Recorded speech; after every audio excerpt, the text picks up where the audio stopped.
Breaking news చూస్తున్నాము. కొండ సురేఖ వివాదం కాంగ్రెస్ పార్టీలో మరింత హీట్ పెంచుతోంది. సీఎం రేవంత్ రెడ్డిపై కొండ సురేఖ కుమార్తె సుష్మిత చేసిన వ్యాఖ్యలు ఇప్పుడు రాజకీయ దుమారం రేపుతున్నాయి. ఈ వ్యవహారం హైకమాండ్ దృష్టికి వెళ్లడంతో సుష్మితపై పోలీసులు చర్యలు తీసుకొని ఉండొచ్చు అన్న ప్రచారం జరుగుతోంది. ఇప్పటికే కొండ దంపతులకు పీసీసీ స్ట్రాంగ్ వార్నింగ్ తో పాటు షోకాజ్ నోటీసులు ఇచ్చింది. మరోవైపు మంత్రి కొండ సురేఖపై చర్యలు తీసుకునే విషయంలో సీఎం రేవంత్ రెడ్డి కూడా సుముఖంగా ఉన్నారు అనే చర్చ జరుగుతోంది. రాహుల్ గాంధీ ఈ వ్యవహారంపై ఎలా స్పందిస్తున్నారు అన్నది ఇప్పుడు ఆసక్తికరంగా మారింది. ఇదిలా ఉంటే కొండ సురేఖ మంత్రి సీతక్క మధ్య గతంలో విభేదాల నేపథ్యంలో తాజా వివాదం వెనుక సీతక్క హస్తం ఉంది అంటూ ప్రచారం జరుగుతోంది. అయితే దీనిపై ఎలాంటి అధికారిక ధృవీకరణ లేదు.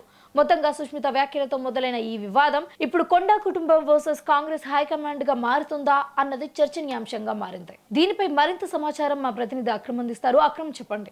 రమ్య, కొండ సురేఖ కూతురు కొండ సుష్మిత చేసినటువంటి ఘాటైన వ్యాఖ్యలు ఏవైతే ఉన్నాయో దాంట్లో భాగంగానే ఇటు కొండ సురేఖ పైన అయితే కాంగ్రెస్ పార్టీ వేటు వేయబోతున్నట్లు కూడా స్పష్టంగా కూడా తెలుస్తోంది. అయితే ఇటీవల పార్కాల్లో జరిగినటువంటి ఒక మీటింగ్లో ఇటు కొండ సుష్మిత మాట్లాడుతూ ఏకంగా రేవంత్ రెడ్డిని పూర్తిగా కూడా తను దూషించినట్లు, అదేవిధంగా రేవంత్ రెడ్డికి అసలు సీఎం అయిన తర్వాత కళ్ళు నెత్తికెక్కాయా, ఒకప్పుడు తాను పీసీసీకి అవ్వడానికి ప్రధాన కారణము ఇటు కొండ దంపతులే కదా అంటూ కూడా ఇటు ఆ కొండ సుష్మిత చేసిన వ్యాఖ్యలు ఇప్పుడు కాంగ్రెస్ పార్టీ హైకమాండ్ వరకు వెళ్ళినట్లు కూడా తెలుస్తుంది. దానిపైన ఇప్పటికే రాహుల్ గాంధీ కూడా కాస్త సీరియస్ అయినట్లు కూడా తెలుస్తుంది. ఇప్పటికే ఇటు కొండ సుష్మిత చేసినటువంటి వ్యాఖ్యలపైన అయితే దీనికి పూర్తిగా కూడా దానిపైన బాధ్యత వహిస్తూ దానికి పూర్తిగా కూడా క్షమాపణలు చెప్పాలి బహిరంగంగా అంటూ కూడా ఇటు పీసీసీ ఇప్పుడు ప్రస్తుతం ఉన్నటువంటి కాంగ్రెస్ పీసీసీ తెలంగాణ పీసీసీ ఎవరైతే ఉన్నారో ఇటు మహేష్ కుమార్ గౌడ్ కూడా షోకాజ్ నోటీసులు పంపించారు. సో ఇప్పటికీ దానిపైన ఎలాంటి స్పష్టతనైతే రాలేదు. ఇప్పటికీ కొండ ఫ్యామిలీ నుండి ఎలాంటి స్పందన అయితే రాలేదు. అయితే మాట్లాడుతూ కూడా పూర్తిగా ఇటు రీసెంట్గా జరిగినటువంటి ఒక సభలో ఇటు సీఎం రేవంత్ రెడ్డి మాట్లాడుతూ వచ్చే ఎన్నికల్లో, ఎందుకంటే 2027లో మళ్ళీ ఎలక్షన్స్ రాబోతున్నాయి కాబట్టి సో ఆ ఎలక్షన్స్లో పర్కాలకు సంబంధించినటువంటి నియోజకవర్గానికి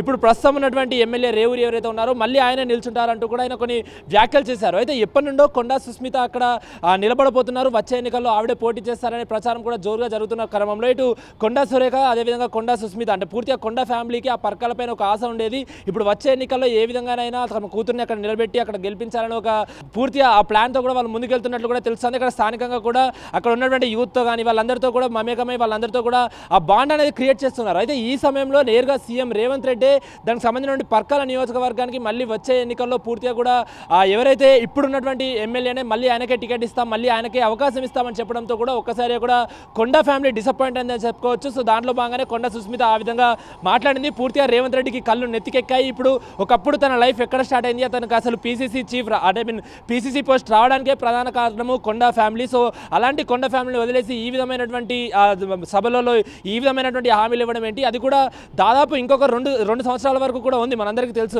ఇప్పుడు వచ్చే ఆ శాసనసభ ఎన్నికలకు కూడా ఇంకా టైం ఉంది. సో ఈ టైంలోనే మీరు ఆ విధమైనటువంటి హామీలు ఏ విధంగా ఇస్తారు, ఆ విధమైనటువంటి గ్యారంటీలు ఏ విధంగా ఇస్తారు, ముందుగానే వీళ్ళని నిలబెట్టాము ఖచ్చితంగా అక్కడ నియోజకవర్గానికి వీళ్ళ ఎమ్మెల్యే అని ఖచ్చితంగా ఏ విధంగా చెప్తారంటూ కూడా కొండ సుష్మిత సీరియస్ అయిన పరిస్థితి కనిపిస్తూ ఉంది. అయితే దీనిపైన రాహుల్ గాంధీ కూడా సీరియస్ అయినట్లు కూడా తెలుస్తుంది. ఎందుకంటే మనము ఈ మధ్య కాలంలో చూసుకుంటే సుమారు ఒక 2 నుంచి 3 నెలల వరకు కూడా పూర్తిగా ప్రతిరోజు ప్రతి వారము కూడా ఇటు కాంగ్రెస్ పార్టీలో ప్రధానంగా తెలంగాణ కాంగ్రెస్ పార్టీలో అంతర్గత విభేదాలు అంతర్గత యుద్ధాలు అయితే మనం స్పష్టంగా చూస్తున్నాము. అక్కడ వరంగల్లో జరిగినటువంటి కొండ సురేఖ వర్సెస్ కడియం శ్రీహరి కానీ, లేకపోతే పూర్తిగా ఇటు కొండ సురేఖకు సంబంధించినటువంటి కొన్ని వివాదాలే కానీ, లేకపోతే పీసీసీకును రేవంత్ రెడ్డికి మధ్య గ్యాప్ వచ్చిందనే వివాదాలు కానీ, సో ఇవన్నీ కూడా వస్తున్నాయి. కాబట్టి కాంగ్రెస్ని ముందుగా జనాల్లో కాకుండా అంతర్గతంగా గాంధీ భవన్లో ఉన్నటువంటి క్యాబినెట్లో ఆ విభేదాలు ఉండకుండా వాళ్ళందరినీ కూడా విచ్ఛిన్నం అవ్వకుండా అందరినీ కలిసిమెలిసి ఉంచే విధంగా కూడా కాంగ్రెస్ హైకమాండ్ మొదటి నుండి కూడా ప్లాన్ చేస్తోంది. సో ఈ క్రమంలో ఇప్పుడు ప్రస్తుతం చలామణి అవుతున్నటువంటి దేవాదాయ శాఖ మంత్రి కొండ సురేఖ కూతురు ఏకంగా రాష్ట్ర ముఖ్యమంత్రి దట్టు కాంగ్రెస్ పార్టీ ముఖ్యమంత్రిని ఈ విధమైనటువంటి మాటలు అనడము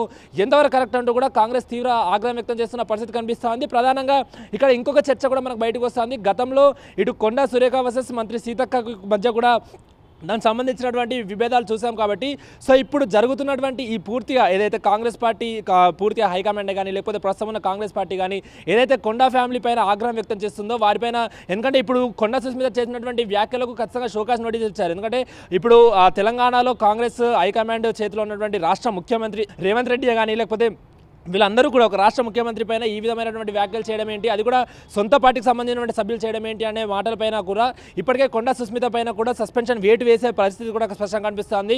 ఎందుకంటే ఇప్పటికి కూడా ఈ మంత్రి పదవి నుంచి మరి తొలగిస్తారా ఏంటి అనేది కూడా కాస్త తీవ్రంగా రాజకీయంగా దుమారం రేపుతుందనే చెప్పుకోవచ్చు. ఇప్పటివరకు కూడా సాధారణంగా ఎమ్మెల్యేలు ఈ విధమైనటువంటి అసహనం వ్యక్తం చేయడం చూసాం. కాకపోతే మంత్రికి సంబంధించినటువంటి పూర్తి ఫ్యామిలీ రాష్ట్ర ముఖ్యమంత్రిని అపోజ్ చేయడం ఎంతవరకు కరెక్ట్ అంటూ కూడా కాంగ్రెస్ పార్టీ ఆగ్రహిస్తుంది. కాబట్టి అయితే ఈ మొత్తం సీన్కి సీతక్కకి కూడా కనెక్షన్ ఉన్నట్టు కూడా ఇటు కాంగ్రెస్ పార్టీలో అయితే లోపల చర్చ జరుగుతున్న పరిస్థితి కనిపిస్తూ ఉంది. గతంలో కొండా సురేఖ వర్సెస్ సీతక్కకు మధ్య కొన్ని విభేదాలు కొన్ని గొడవలు జరిగాయి. కాబట్టి ఇప్పుడు జరుగుతున్నటువంటి కాంగ్రెస్ పార్టీ ఏదైతే ఈ హార్ష్ స్టెప్ ఏదైతే ఆగ్రహంగా వ్యక్తం చేస్తుందో ఇప్పుడు కాంగ్రెస్ అంటే ఇప్పుడు కొండా సురేఖ పైన ఏ విధమైనటువంటి చర్యలకు స్టార్ట్ చేస్తుందో ఆ పూర్తిగా కూడా ప్లాన్ చేస్తుందో దీని అంతర్ వెనుక కూడా మంత్రి సీతక్క ఉందంటూ కూడా ఇప్పుడు చర్చ వస్తుంది. దీనిపైన ఎక్కడ అధికారికంగా స్పష్టం లేనప్పటికీ కూడా పూర్తిగా ఇదంతా కూడా కొండా సురేఖని ఏ విధంగానైనా మంత్రి పదవి నుంచి తొలగించాలనే క్రమంలో ఇదంతా కూడా చేస్తున్నారు ప్లాన్ అనేది కూడా బయటికి వినిపిస్తున్నమాట. మరి చూడాలి. ప్రస్తుతానికి అయితే దీనిపైన షోకాజ్ నోటీసులు జారీ చేశారు. కాబట్టి ఇప్పటికైనా కొండా సుస్మిత బయటకు వచ్చి బహిరంగంగా క్షమాపణలు చెప్తుందా, లేకపోతే ఆవిడ చెప్పినటువంటి మాటలపైనే స్టాండ్ అయ్యి ఉండి ఇదే విధంగా కొండా ఫ్యామిలీ పూర్తిగా తెలంగాణ కాంగ్రెస్ పార్టీకి అపోజ్గా ఉంటుందా అనేది కూడా స్పష్టంగా వేచి చూడాల్సిన పరిస్థితి అయితే స్పష్టంగా కనిపిస్తుంది.